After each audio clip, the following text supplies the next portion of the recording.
Maharashtra 39 news network. सत्य बातमी, ठाम भूमिका. स्थावर मालमत्ता कर्ज थकबाकीमुळे आदिवासी सहकारी साखर कारखाना डोकारे जप्तीच्या विळख्यात.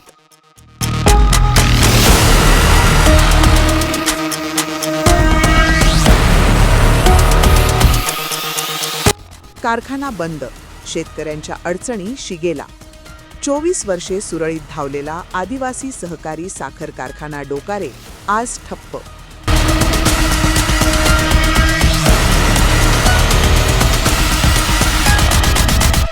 कर्जबाजारीपणामुळे जप्ती, शेतकऱ्यांचे हाल अपरंपार.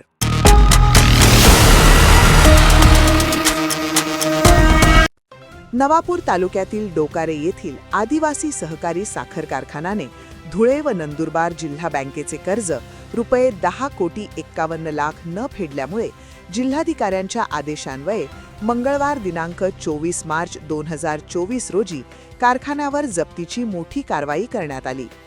नवापूरचे तहसीलदार दत्तात्रय जाधव यांनी पोलीस प्रशासनाच्या चोख बंदोबस्तात कारखान्याचा प्रत्यक्ष ताबा घेऊन तो धुळे व नंदुरबार जिल्हा मध्यवर्ती सहकारी बँक लिमिट धुळे बँकेकडे हस्तांतरित केला आहे.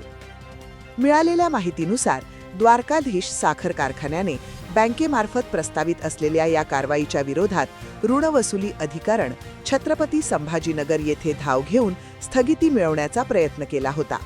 मात्र न्यायालयाने हा स्थगिती अर्ज फेटाळून लावला. न्यायालयाच्या या निर्णयानंतर महसूल प्रशासनाने हालचाली वेगवान केल्या.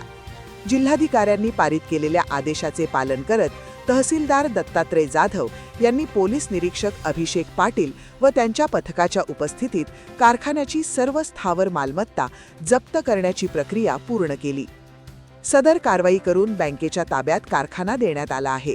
यावेळी तहसीलदार दत्तात्रय जाधव, निवासी तहसीलदार PS मराठे, धुळे व नंदुरबार जिल्हा मध्यवर्ती सहकारी बँक लिमिटेड धुळे मुख्य कार्यकारी अधिकारी मनोज चौधरी, पोलीस निरीक्षक अभिषेक पाटील, बँकेचे अधिकारी हिम्मतराव बेडसे, कर्ज विभाग व्यवस्थापक विलास पाटील वरिष्ठ अधिकारी, राजेंद्र राजपूत कर्ज विभाग 6 व्यवस्थापक, भगवान बाविस्वर वरिष्ठ अधिकारी, प्रकाश वळवी विभागीय अधिकारी नवापूर, DD वसावे वसुली अधिकारी, NT गावित, RS वळवी, महसूल कर्मचारी प्रशांत देवरे, जगदीश जाधव, उमेश पाडवी, विनायक गावित, रमेश वसावे आदी उपस्थित होते. आदिवासी सहकारी साखर कारखाना नवापूर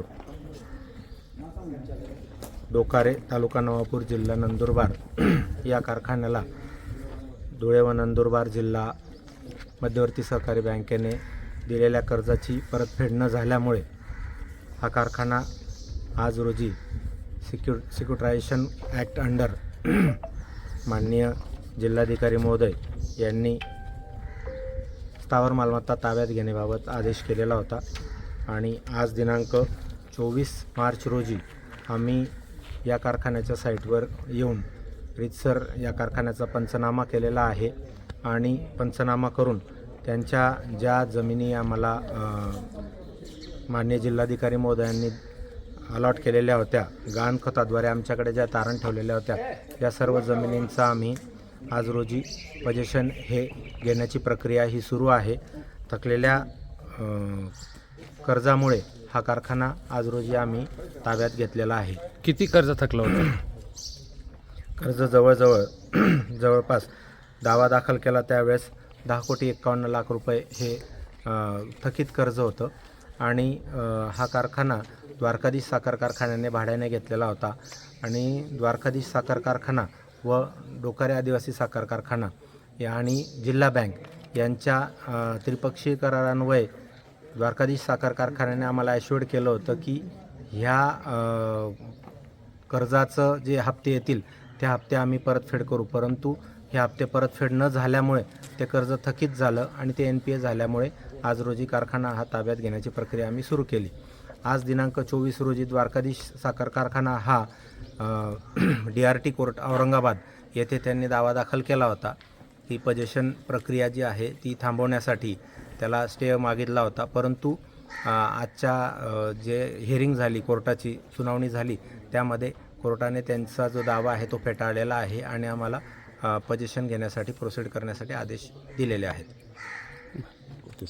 आदिवासी सहकारी साखर कारखाना हा आदिवासींच्या उन्नतीसाठी स्वर्गीय माजी मंत्री सुरूपसिंग नाईक व माजी केंद्रीय गृहराज्यमंत्री माणिकराव गावित यांनी 26 वर्षापूर्वी सुरू केला होता. कारखाना हा सलग 24 वर्ष सुरळीत चालला, परंतु गेल्या 2 वर्षापासून कारखाना बंद पडून असून शेतकरी चिंतेत आहेत. अशातच बँकेने केलेली कारवाईने शेतकऱ्यांची चिंता वाढली आहे. या कारवाई दरम्यान कारखान्याचे मुख्य प्रवेशद्वार तसेच प्रशासकीय कार्यालयांना कुलूप लावून ती अधिकृतपणे सीलबंद करण्यात आली आहेत. कारखान्याचा ताबा आता पूर्णपणे बँकेच्या स्वाधीन करण्यात आला असून या कारवाईमुळे मोठी खळबळ उडाली आहे. आदिवासी कारखाना हा ऑक्टोंबर महिन्यामध्ये 2021ला कराराने द्वारकाधीश कारखान्याला देण्यात आला आणि जेव्हा हा देण्यात आला तेव्हा कुठल्याही संचालक मंडळाला याची कल्पना नव्हती. जेव्हा आमची नवीन बॉडी त्या ठिकाणी बसली आणि नवीन बॉडी बसल्यानंतर तेव्हा आम्हाला कळलं की या कारखान्यावरती जवळजवळ 17 कोटी रुपये हे कर्ज बाकी आहे. आणि त्यानंतर द्वारकाधीश आणि आदिवासी कारखान्याने तेव्हाच्या संचालक मंडळाने तत्कालीन चेअरमन यांनी त्यांच्याशी जो करार केला होता त्या करारामध्ये स्पष्टपणे नमूद केलेलं आहे की हे 17 कोटी रुपये त्यांनी 5 हप्त्यामध्ये हे DDC बँकेला परत करावे. आणि ज्यावेळेस हा कारखाना आपल्या ताब्यात आला, आपण त्याच्यावर संचालक म्हणून चेअरमन म्हणून बसलो, तेव्हा 2 हंगाम हा सुरळीतपणे त्यांनी चालवला द्वारकाधीश कारखान्याने आणि 2दा त्यांनी हप्ते भरले. पण त्याच्यानंतर मागील 2 वर्षापासून हा कारखाना हा बंद अवस्थेत आहे. त्याच्यामुळे जे जिल्हा सहकारी बँकेचं देणं लागतं कर्ज आहे ते कर्ज यांनी वेळेवर फेडलं नसल्यामुळे आज ही परिस्थिती निर्माण झालेली आहे. जे जिल्हा मध्यवर्ती बँकेचे DDC बँकेचे चेअरमन आहेत माननीय राजूबाबा कदमबांडे यांनी वेळोवेळी आम्हाला त्या संदर्भात पत्रही व्यवहार केला, स्वतः फोनवर बोलले, आमच्या मिटिंगा लावल्या. 3-4 मिटिंगाला मी स्वतः त्या ठिकाणी हजर होतो, पण द्वारकाधीश कारखान्याचे चेअरमन त्यांचे संचालक कोणीही त्या ठिकाणी उपस्थित झाले नाही. त्याच्यामुळे आज ही वेळ आलेली आहे. त्याच्यामुळे जर त्यांनी सुरळीतपणे हा कारखाना चालवला असता, हंगाम चालवला असता, तर आज ही वेळ आली नसती. आणि आम्ही जेव्हा शेतकऱ्यांचा आणि आमचा त्या ठिकाणी कारखान्या साईटवर एकत्रितरित्या आमची मिटिंग घेण्यात आली द्वारकाधीश कारखान्याची आणि आमची, तेव्हाही त्यांचे चेअरमन किंवा संचालक मंडळ उपस्थित नव्हते.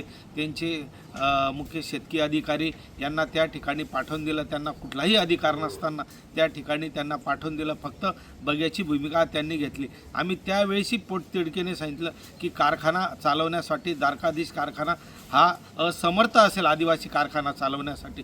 तर आमचं संचालक मंडळ तेव्हाही तयार होतं, आजही तयार आहे आणि उद्याही तयार आहे. आम्ही त्यांच्याकडनं सांगितलं की हा कारखाना आम्हाला चालवायला द्या, तुम्ही तसं आम्हाला ॲफिडेविट करून द्या. आम्ही त्याप्रमाणे केलं असतं तर आज कारखान्यावर ही नौबत आली नसती.